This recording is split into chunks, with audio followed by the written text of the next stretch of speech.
every heart overflows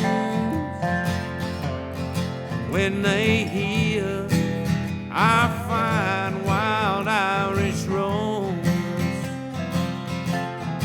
Every town where we go,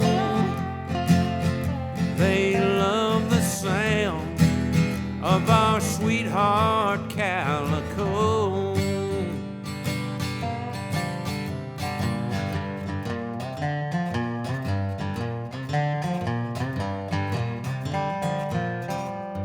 Hi, I'm Mitch Gallagher. Welcome to the Sweetwater Minute.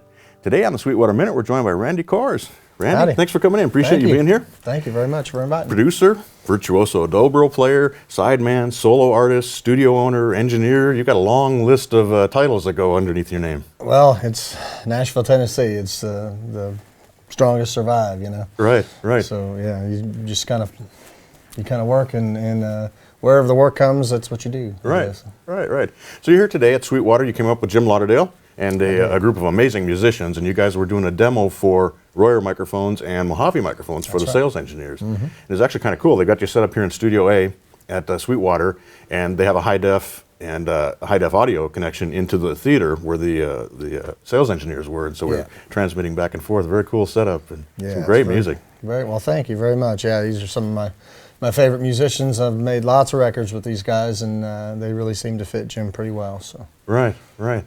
So you started playing very early, and I heard a story about you buying your first guitar at 10 years old. Yeah. Could you tell us how that happened? Yeah, it's the truth. I grew up in a small southern Iowa farm town called New Virginia, Iowa, and I raised a feeder calf that my dad gave me to be able to buy my first instrument, and that's the truth. What was the attraction? What drew you to wanting to play? I don't know. I just thought it was just really cool. It wasn't to get girls or anything. It enthralled me. Music in general came really quickly to me. Singing was secondary to playing.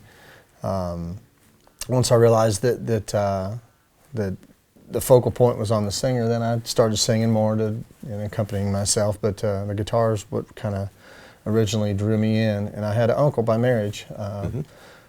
My Uncle Jack, and he's still there in Iowa. I'm sure he's freezing today right now. Yeah, right.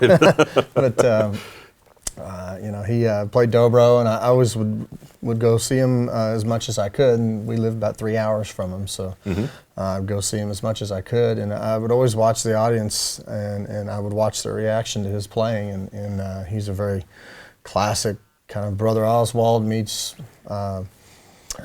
Josh Graves sort of a player, and with a little bit of Jerry Reed kind of lap steely kind of playing tied it all together into one guy, and he sings like Marty Robbins. He's got this beautiful, really smooth, velvety tenor, and he's just so good.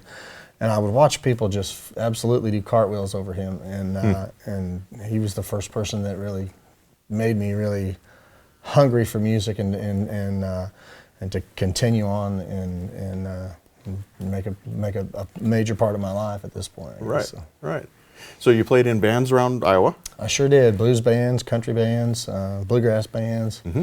I grew up sitting beside a fiddle player at square dances, learning fiddle tunes and anything that I could get my hands on, really. I was just so hungry for it as a 8-year-old boy. You just soak it up. Nowadays it's Xbox and whatever, but that stuff wasn't going on when I was a kid. I was dropping the needle on records and trying to figure out what they did, and that to me was a video game in itself. It was a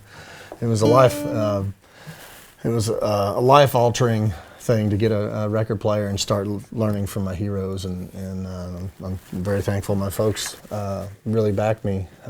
I got to work hard on a farm growing up and learn the value of making a dollar. And I also was given the freedom to be able to pursue my music and never shied away from it. That's wonderful. So how did you make the move to Nashville?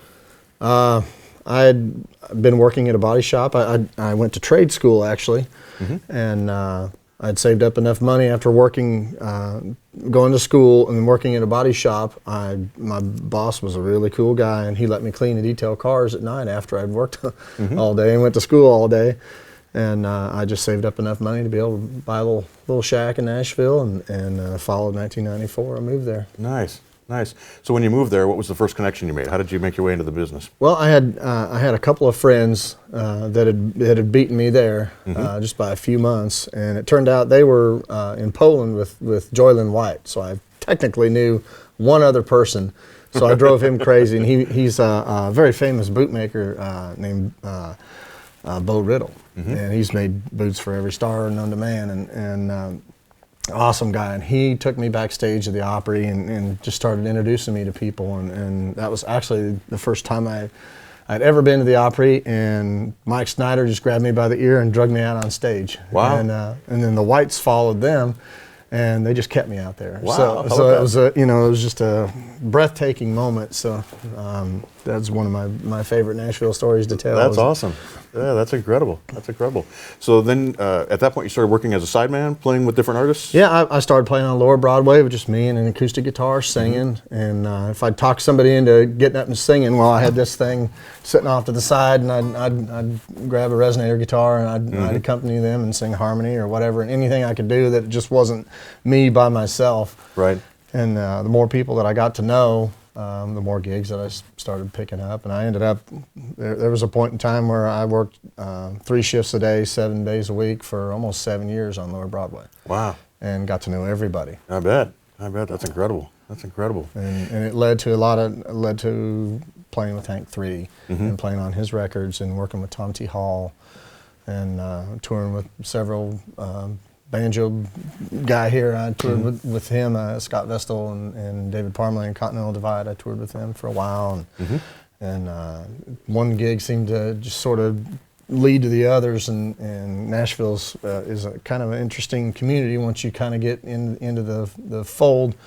There's not a lot of people that play this instrument as their focal instrument. There might be a lot of steel players that double on dobro or so on, other instruments, but there's a handful of us really in town that dedicate our lives to it. So I was lucky enough to get those calls. And Jerry Douglas decided to kind of back off the session scene a little bit and do more touring with his own band and touring with Alison Krauss, and he just started handing out my number, and I'm very thankful, very, very thankful to him for that. Yeah, that's great. That's great. That's kind of the way Nashville works. It is. So from there, you also got into doing solo projects. You've done 5 albums, correct? I have. And how did you start working on that? Even Slack Key Studio was just it was a growing pain for me to become a better session musician, because I got my tail kicked. One of my first really important sessions, it was very important to me to get my foot in the door. I sat right across from Reggie Young, and he just handed me my butt. He looks so relaxed, and it just was effortless, and it almost seemed like he wasn't into it. Right. And because I was playing lap steel and he was playing guitar, and both of our amps were in ISO rooms at Sound Emporium. And here I was just giving it heck, and just doing everything I could think of to make something interesting happen in the track. And we went into the control room, and everything that I played I hated. It was something about it, whether it was the tone or the taste of the choice of notes or whatever. Everything that I did I hated. Right. And everything that he had done was absolutely perfect for a track, and he spotted in, I think, 2 notes. Wow. As an overdub, and he was done with the song. Right. And it taught me so much. I mean, just that one session, and he doesn't even remember it. It's funny. I got to work with him on the Blind Boys of Alabama's last record. It was the last record that I got to work with him, and I told him that story, and he's like, "Wow, that's been a while. I remember working on several things, but I didn't remember the first time." Right. So, it was definitely major growing pains for me, and it made me go out and get a little portable studio and kick my tail and try to be a better session musician and play tastier and interesting and just try to be different than the rest, but still lend everything that I do, make it about the song. And that's where the studio began, and now there's so much gear I can't hardly find a place to store it all. Right. So what you were doing then, just so I understand, you were recording yourself so you could hear back what you were doing, and that's what you're using the studio for initially? Yeah, just recording my own demos of songs that I'd written, and and just playing. I'd throw the record player on and I'd play with it and record it all at once and just kind of hear myself timing and just, you know, working on your craft as a musician. Right.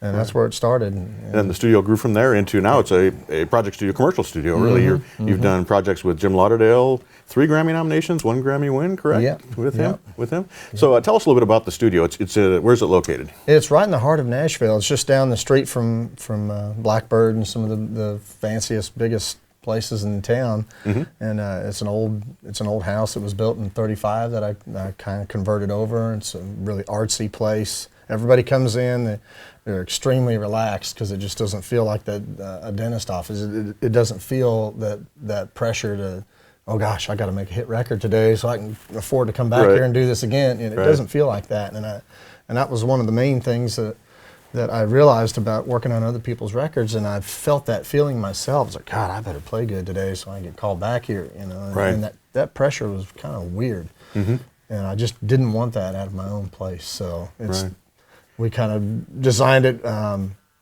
with several ISO booths where everybody could still see each other, but everything was isolated because main thing that I was concentrating on when I first started the studio was bluegrass stuff. And bluegrassers are picky. They're picky about their tone. They're picky about their taste of notes. They'll play a solo for a half a day if you let them, you know. And they're not afraid to edit. And it's one of those things where I brought these guys up here and we all cut today in this one room. But for the most part, that doesn't happen in bluegrass. Everybody's trying to perfect records, so it was so much fun to make something real and capture it in a moment. It's not happening enough right now. So my studio is just big enough where I can isolate and I can get all that if I want to, but people can still see each other. Or if they want to go for that whole live feel, I got just enough room to squeeze everybody in and do that too. Right.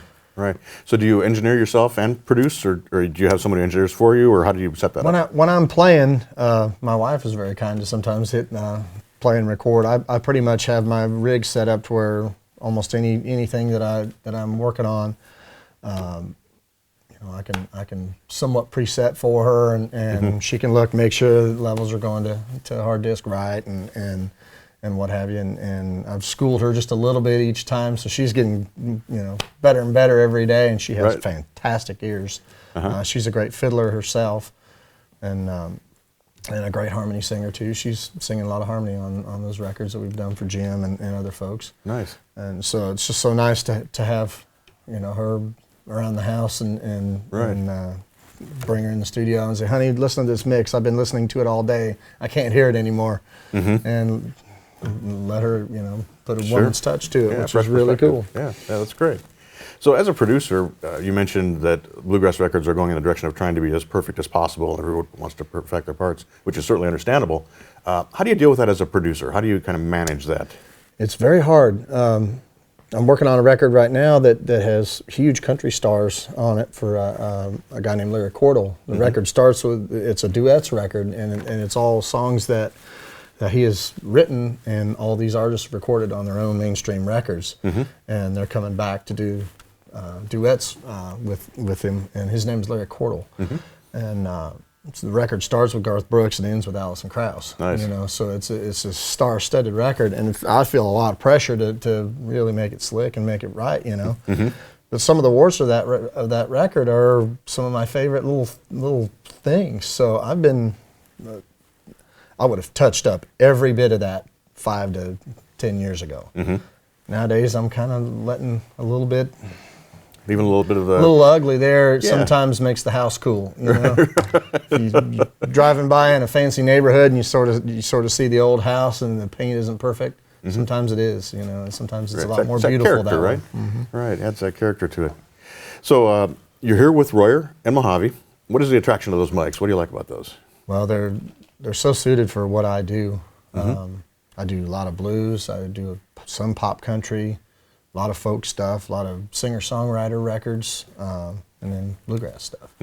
And those are some of the greatest microphones currently being made that can handle all of that massive genres of music. It crosses a lot of boundaries where some some microphone companies really focus on classical recordings or dirt blues or whatever, and they're more suited to those kinds of things. I feel like the line that David Royer has created with the Royer ribbons, I mean, you can't hardly go into a Nashville studio now and see an electric guitar cabinet without seeing at least a 121 on the cabinet. Right. And there's a reason for it. Those things capture what the players, and we have such great musicians in Nashville, and they work on their tone constantly. Mm-hmm. Everybody comes in, they're at the peak of their craft, and all you're needing to do is capture what they're emoting in with their instruments. Right. And whether it's acoustic or electric things or whatever. And that's what attracted me to the microphones. The first time I was expecting to hear a really dark, murky sound, and it was an exact replica of what I was hearing in the room on an electric guitar cabinet. Right. And so my first question was, what's it going to sound like if I play this through that thing? Uh-huh.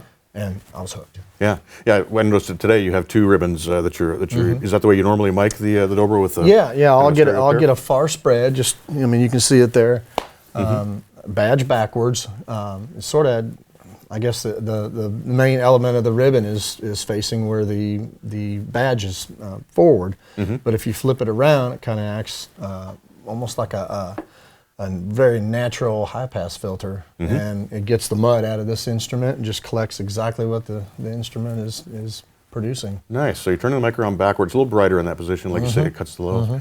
Nice. So you're using both mics oriented that way. Right. Right. And then we have the Mojaves, the condensers. I know we were using those on Jim Lauderdale's voice and also on his acoustic guitar. Yeah. Gives a different kind of a tone. It's nice to have that variety of both things there to blend together. Gives you a lot of options. Right. And there's such a frequency spectrum in a bluegrass band. There's 5 to 6 people playing, and you got the bass covering one frequency. You got the acoustic guitar just a little bit higher, and the dobro's kind of right in there, kind of blurring the lines in between that and the mandolin. Then you got banjo and fiddle, and by the time the whole band is there, you have the 20 to 20 frequency spectrum. Right.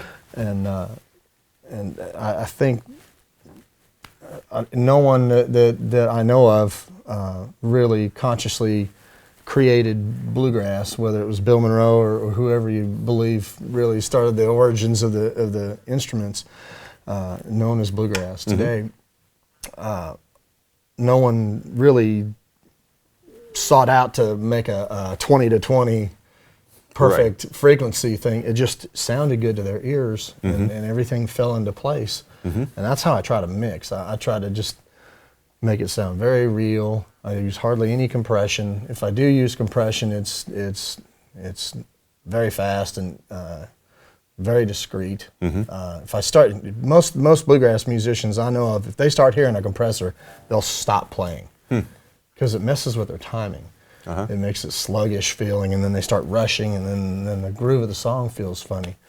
And you just don't have to do that with these microphones. I think the bluegrass world is much like jazz. They're going for a hi-fi sound. How can we accurately represent the instruments in recorded form? Right. And to me, that's the art of recording. That's what has me so hooked. Right. Right. Question for you. A lot of times what happens when people put instruments into isolation booths and then try to bring it all together at the end is the mix doesn't sound cohesive. It doesn't sound like things are all in the same space recorded as a live band. How do you approach making it sound like it's one band playing together? Well, I use many different reverbs. I use uniform reverbs on everybody, and then I might flatter instruments with a little different convolution verbs. Or 140 and 250 plates from Universal Audio, I use a whole lot. But there's also free plugins like Time Verb that I may just put the band in, and especially the faster the song, the faster the transients of all the instruments, the less verb you want. So I'll find like the little Time Verb is just such a perfect little setting for acoustic things, and it's about you can set it up to where it's about the size of this room and put everybody in it so it sounds uniform. Right. Right, so kind of create a space for them to live in. Yeah, and most of my rooms are pretty dead. They're mid-sized recording booths that are fairly dead, so that when when I do put everybody in the same room, it sounds like it. Mm-hmm. And I work very hard at making it sound like everybody's sitting in a big circle and it's all going down. Sure. Which, for the most part, Jim's records, we cut 16 songs in 15 hours straight for his last Wow. record. That's incredible. And we had, I think, 7 or 8 of his lead vocals done right on the spot. How about that? So he does like to capture that in the moment, everybody playing together sort of thing. Right. And we've cut his last 3 records without a click track. There's times there's calls for click tracks. I think slow songs that have lots of subdivision length. You know, it's nice to have a click for things like that. But you got guys that play in time like these guys do. You don't need You don't have to worry about that. Right. Yeah. Right. So that brings it back to the art of the musician and the art of their instrument sounding good, and then the microphones being third. Right. Right. I would bet you don't have to do much EQing then when you're using microphones like these and you have musicians with instruments like that. Almost all of the EQing I do is literally high pass filtering at the perfect frequencies. And once you learn your rooms, if you're working like I do, in the same place all the time, I've learned my rooms so much that I know exactly how far to put those mics away from that acoustic guitar and how high to high pass it to get exactly what I want. Right. And every studio is different, but if you're working in the same place all the time, you can get really slick and really fast at it. And Right. Right. That's I great. don't preset anything when it comes to that, though. I feel it out every guitar. He might have a brand new set of strings on one day, and he might not the next time he comes in. They might be a couple days old or whatever. You know? And that just those little things can change radically the whole form of a song. So I never preset anything. If I do, it's just something to get me started where it's faster and I can go ahead and work. But I just don't work off of presets very well at all. Right. Right. So you're just using your ear to tune exactly what you're hearing. All right. Wonderful. Great advice. Great advice.